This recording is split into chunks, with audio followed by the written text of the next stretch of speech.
mindset in the locker room when you're at halftime? You're down 21-3. Yeah, this team as a whole, we don't quit. You know what I mean? And going into halftime, we knew we had to make some adjustments, and we feel like we did that. We just talked about how we weren't playing our best, and we had to get used to that crowd. And as soon as we did that, and halftime made some adjustments, we were able to come out here and put together a good half of football. So, couldn't be more proud of the team. What helped you guys adjust to the crowd? I think it was just calming our nerves down for the most part, especially, a lot of guys that haven't played here yet. It was just calming the nerves down and just getting back to the basics. And I thought, like, when we had that little opportunity to have time to talk about it, it really brought us back to where we needed to be. Did crowd noise really bother you early? Yeah. Around 7 false starts. Jake, from a quarterback perspective, I know Coach Plow has you calling a ton of stuff at the line. So how hard is it when you are playing in front of a crowd like this, and how did settling in help you guys? Yeah, it's a challenge, but it just goes back to just the visual communication. A lot of it was hand signaling, and yeah, obviously it was extremely difficult. But as the game went on, I think guys started to really understand what I was trying to do at the line of scrimmage. I felt like we were on the same page before I even said anything at all. Just based off of how they were aligned, I felt like the 5 guys up front had a good understanding of, okay, this is the look that we're getting. This is what Jake's probably going to do. So I just thought that was really critical. And then the adjustment that we made at halftime, just really dialing in our snap count and trying to avoid all those false starts was huge because without that quick fix, it could have been a long day for us. At halftime, and these guys have had enough success, and we've been down before, and so I think everybody had a lot of confidence that we would kind of get back on track. Kind of accumulation of things. I mean, when you output that many points up in one half, I don't know if it's exactly going the way. Devon, your first pick, were you baiting for that throw? What happened on those plays? Baiting them. I wouldn't say baiting them. It's a defense that we run every day in practice. I was in cover 3, and I read the 3-step, and I just broke on the ball, and it was there. Coach, you guys had that 4th and 1 stop defensively, and then you have the huge play. How big of a momentum swing was that? And you think that helped you guys get rolling? Those are big, no doubt. Those are big. We were able to kind of hit it, and I think those are hard. Just like just talking about the first half, and we just couldn't get a little bit of momentum. It's not so much that there's a bunch of magic in the second half versus the first half, but we don't have good field position. We can't get kind of a critical play here. We get to have a few things happen, but those are always huge momentum. You guys have seen enough football. Momentum's a deadly force. It really is. And once we kind of got it going, I thought our guys were able to throw a rock on the gas pedal and keep after it. What's this win first time on Upper Montana? What's it mean for the program? Gosh, I told you this before. I've been through this before, when every game's like the biggest game in the history of man. And the thing that's great about these guys, I think they've really taken it in stride. Clearly we know about Montana football and what it's been and what it is. And I told you guys before, my daughter went to school here. I've been here before. I've known a lot of the coaches that have been here. I know what Montana football is. But the great thing is just the way our guys and really our staff have approached the whole season. And I think the more you think you're the favorite, or the more you think you're the underdog, you're hurting yourself. And our guys just continue to go out and go to work and are not really deterred by weather or travel or crowd or surface or time of day or Thursday or early in the morning. They just show up and work. And that consistency and preparation is paying off for them.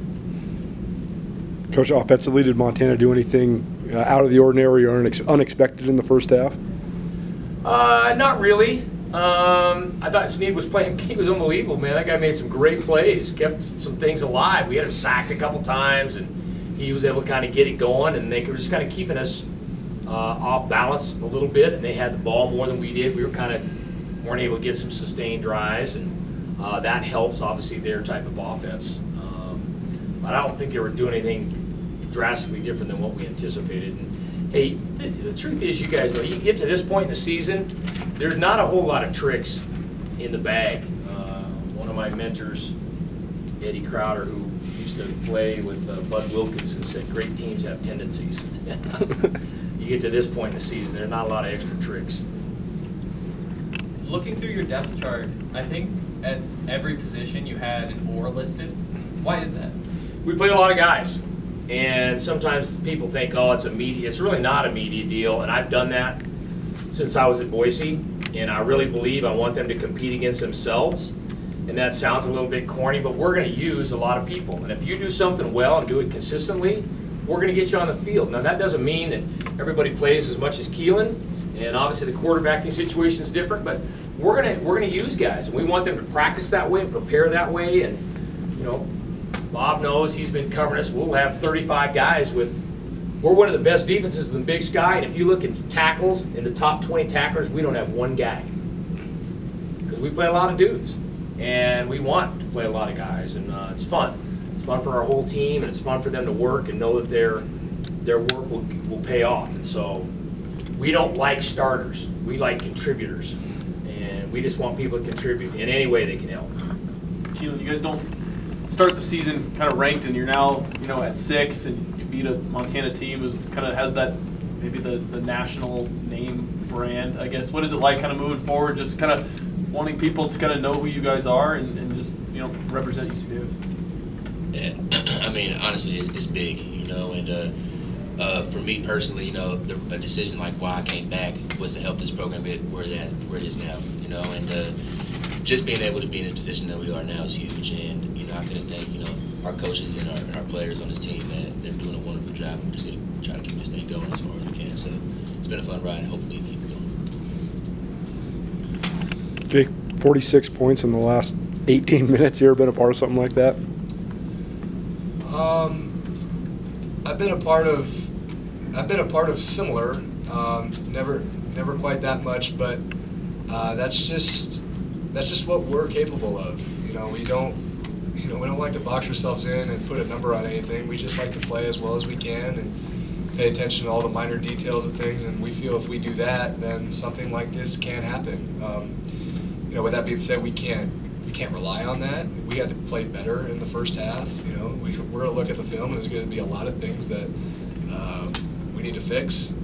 But you know, that's just how this offense is built. It's just doing your job, and good things happen. Coach Mason Moe seemed to really get going after halftime, especially. What can you say about his play? You got two really talented linebackers here that are fun to watch.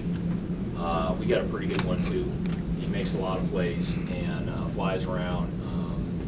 Took him a while, I think, again, to get in the groove, but he's a great kid, and he's a great story, and really, really good player, really talented. We showed how well we can play in the first half.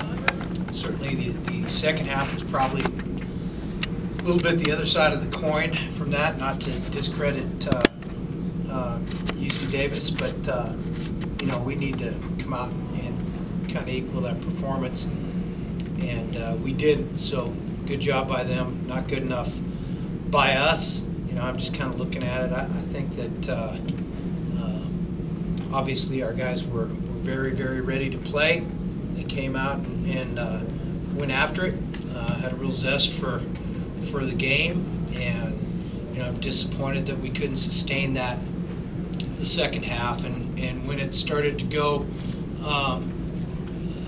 the wrong direction, we didn't get it turned around, which is disappointing. So obviously disappointed not to win it. Questions? What was different in the second half? You know, they just played better, and we played worse. They didn't change much. We didn't change much. You know, there wasn't really a whole bunch of changes, and they played better, and we didn't. We played worse. A game like this, do you throw away the second half film and just bury it? No. We'll pour through it. We'll spend a lot of time on it. Bobby, you guys had some short yardage downs that you couldn't convert. How much do you think that affected the game? Well, I think probably the critical play in the game, I mean, the critical play, and where the leakage became more of a flow than just a drip. was when it was 4th and I think it was less than a yard, and we were at the 36 or 37 yard line, and we didn't get it. I think you'd be hard pressed to say that's not a go for it situation. I think it certainly is. And we didn't get it. They got some penetration. We didn't get it. And you know, had we gotten that play, I don't know whether we would have come out on top or not. But that was a huge play in the game. Big stop by them. Why did you have Jeremy for that play? He was a little banged up. Justin, what did you guys do in the first half to limit UC Davis's passing attack? We just played hard, we played well. Obviously, the only thing that matters now is that we lost. Is there anything, what can you say to us about the challenges of playing that sort of offense when they run so many plays and they throw the ball so often? And that offense, you know, they're explosive. The first half, second half, we did not. So.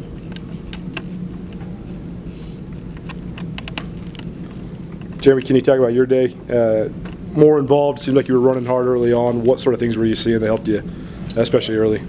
Well, our offensive line played a great game today. They opened up a lot of holes for me, so it made it easy on me, but today we didn't get the job done, so. At that left guard spot, Skylar Martin made his first start, and it seemed like you were running behind him a little bit. How would you evaluate his performance in his first start? Like I said, they played great all game, and, you know, I trust every single one of those guys, so when they do what they got to do, I got to do what I have to do to help the team win.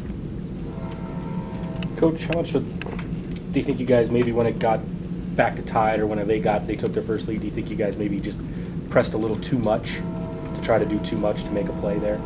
I don't know, Derek. I mean, it's sort of hyperbole. You know, you got to try hard. It doesn't work.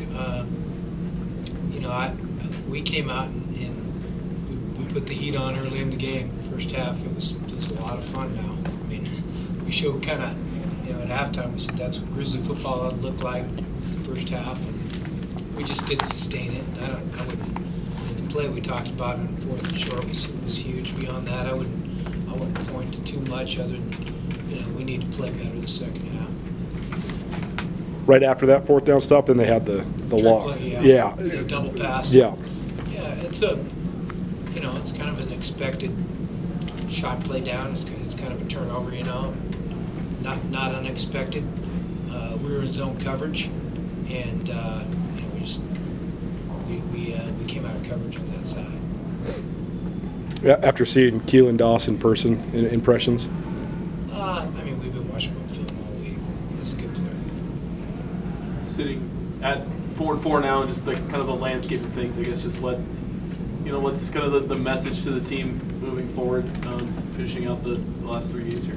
Yeah, we're 4-4. Probably don't feel very good about that, even though maybe it's not unexpected.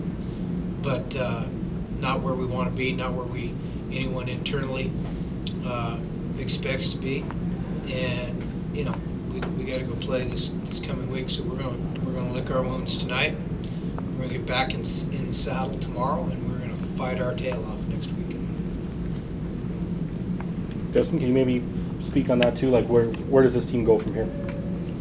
Watch them with Southern Utah, trying to get the W.